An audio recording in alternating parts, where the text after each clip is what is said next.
Hello, hello, hello, everyone. It is Matt, and it is Bloodthirsty Thursday, and I am back at you with yet another review. But before I roll on to any of that, I want to wish each and every one of you a great morning, evening, dawn, day, or dusk, all that lovely stuff, because life really is too short as is. Please do like, share, and subscribe. I love seeing each and every one of you when I am here. I know it's a lot lately, but I have a lot of stuff to review for all of y'all, and it's been a fun ride, and I keep continuing to get more stuff in, so it's going to just continue to have more content. So definitely tune in. You know, I love being here for you. And also, one last thing, check out the information in the description box. I always give you a little bit bigger taste of every single movie every single day. I give you your brief synopsis, your starring cast, your director, your runtime of the cut I am watching, along with an MPAA rating, if there is one that exists. I also put in there, what do I put in there? Some trivia if I find anything worthwhile mentioning. If it's a super low, independent, underground, low-budget film, which most of the stuff I cover is, I try to put a link in there for where you can purchase it. And also, I try to get you a link for either a scene or a trailer for the movie itself. So I got you not only the trailer, but I also got you a link for where you can purchase today's movie. And today's is a very interesting one. It came out during the COVID-19 outbreak, the pandemic, and it is none other than Chris James Wood's 2022 epic masterpiece known as Pandemic Thirst. Yes, it is a epic masterpiece. It is very, very, very good. It is not his best film, but it is definitely, I would put in his top three. You know, I really enjoyed this. It was very different compared to his other works, so it was a nice breath of fresh air to really I guess get out there and see something different from him. It was cool, because most of his stuff is kind of, it's mean-spirited stuff, you know. Not, I wouldn't call them slashers.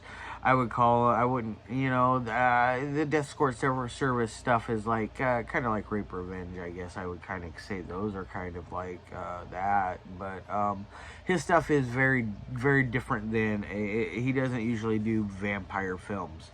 So this is a vampire film, just to let you know that right away, right out the bat. It's basically, what is it about? It is about a girl who is in love with another woman, a married woman, by the way. And her and this married woman, played by Katie McKinley, and I believe the other girl is Lixy Lestat, they both decide that they're going to, Katie McKinley decides they're going to rob the husband of his money. They had a plan that they go down to Mexico every month to get their shit, as they called it. So whatever it is they're going down there to get. It could be drugs, it could be anything. Don't know. They never really specify that, and that's fine with me. They don't need to. That's neither here nor there. It has nothing to really do with the overall story arc, so it doesn't matter. Oh, excuse me. But anyways, so Katie McKinley comes up with this plan to rob the husband.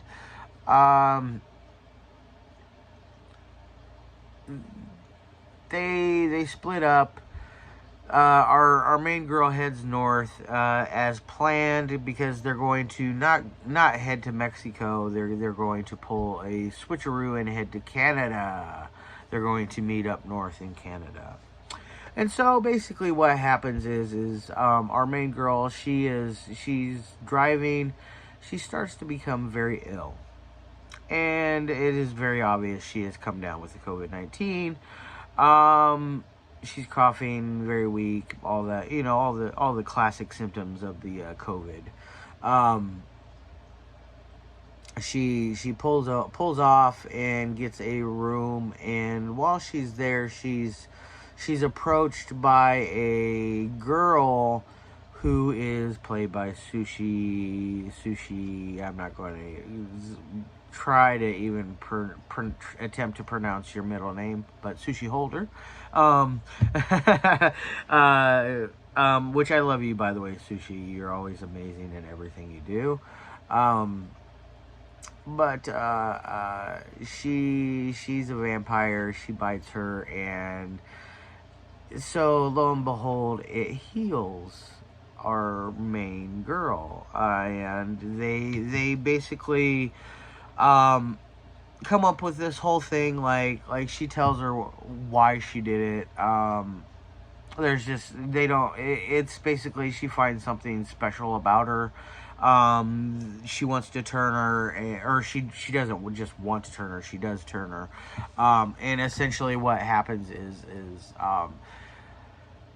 it goes through the whole like, oh, I don't want to kill, la la la di da. You just fed last night though, so you have to feed again because you were just turned. Or you weren't fed. You weren't fed. You were just turned. You need to be fed. The more you feed, the stronger and the healthier you become. You don't get sick. You don't get cancers. You don't get any kind of illnesses that normal human beings get. Very interesting take on the whole idea because yeah, let's just face it. We've never had the idea of that before of vampires becoming sick, other than drinking dead blood was the only other thing that I know of, and that was brought to light in an interview with a vampire, which I know all you horror hounds should definitely know that by now. But anyways, so therefore she tells her like, hey, you got to feed on the living. Warm blood is the only thing that you can do to survive. They eventually find a prostitute, bring her back to the hotel, drain her of her blood. Eventually what happens is our girl Sushii, our homegirl Sushii, gets sick, and everything that she said is not true anymore. Now because she's a vampire that has become sick. There's this whole thing with telekinesis, telepathic type, not telekinesis, but telepathic type thoughts and conversations, and talking to your who you're connected, who turned you into a vampire. There's a whole thing about that, and her master vampire, I don't know what you would call him, the one that turned her, shows up at the hotel. They find out that she is essentially changing, and when she is changing into is a creature that can feed on both living and dead blood.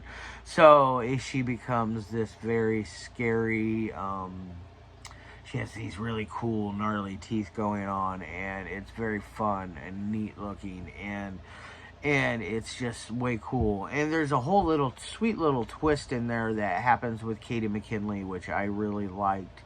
I did see it coming. I'm not gonna lie. It was one of those like, okay, I saw that coming. But it was fun to throw that in there. I feel like it needed to be addressed, especially with everything that was going down between Lixy and Katie's characters. You know, being lovers and having to address the situation of robbing the husband. And so therefore that comes full circle in there. And then you also got an interesting character with Bob Glazier, a beardless Bob Glazier, mind you, which was very creepy looking with his fangs, and they had his eyes really darkened up, and he just really just pulled off a very, very cool, gnarly looking vampire. I'm not gonna lie. I always love Bob and everything he does. He's always cool, you know. He's one of my favorite Tampa Bay area Floridian actors. I always enjoy seeing him in films, ranging from stuff from Chris Woods to Sean Donahue to Joel Wynkoop's films to Kelly Helen Thompson. You know, the guy has done lots of stuff down there for Florida filmmakers, and I really love that, and it's really cool. And I always love seeing him in everything that he does. So yeah, he plays a really neat vampire. So that's what you got going on with Pandemic Thirst. It's a very interesting watch. It only runs for about an hour and 4 minutes. It's typical of sleazebox stuff. You know, it's not really long run times, which I'm thankful for. You know, I don't like anything over. I'm not going to say that. I take that back. I'm not really hip to stuff over 90 and 100-minute marks. You know, when I get into that 200.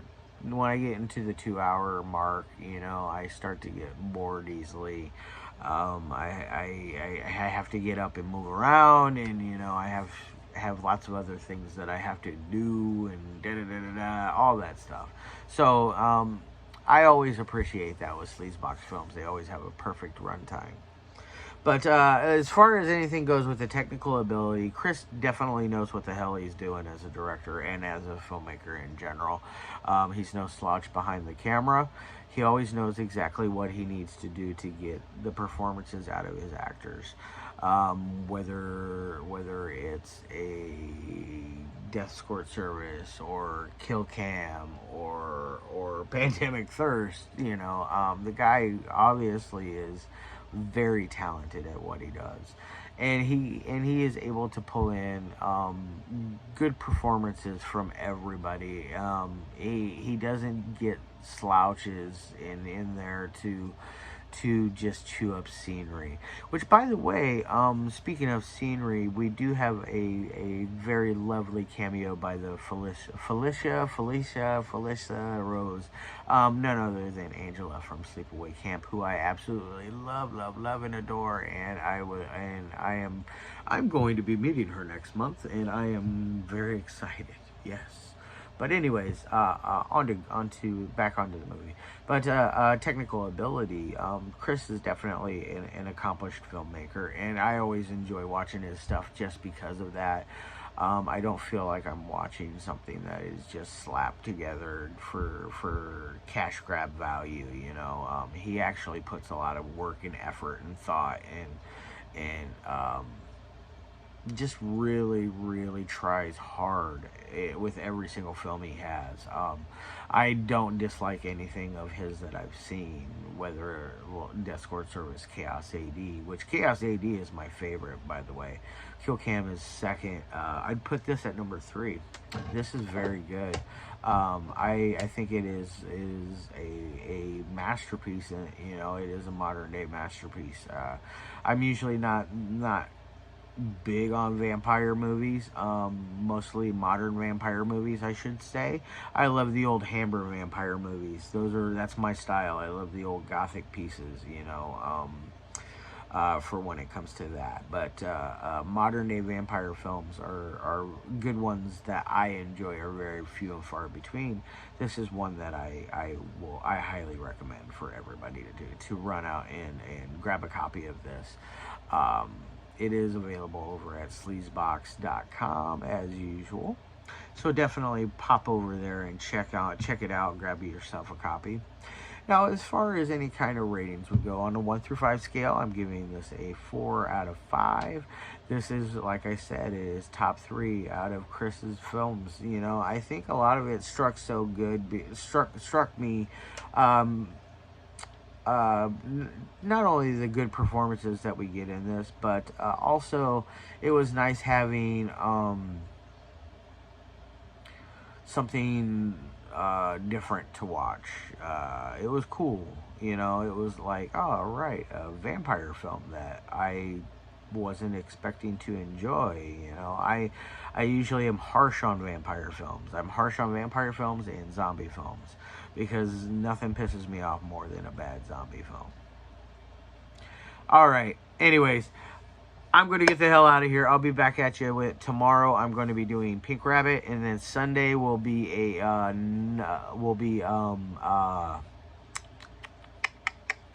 Or no, yeah, tomorrow is actually, I was going to be doing something else. Saturday is Pink Rabbit. Sunday is going to be another one from my good friends over at White Gardenia. And then next week will be a whole new ball game, and we got all new setup. So definitely look for another Kelly Helen Thompson next week. We got all kinds of goodies coming next week. So yeah.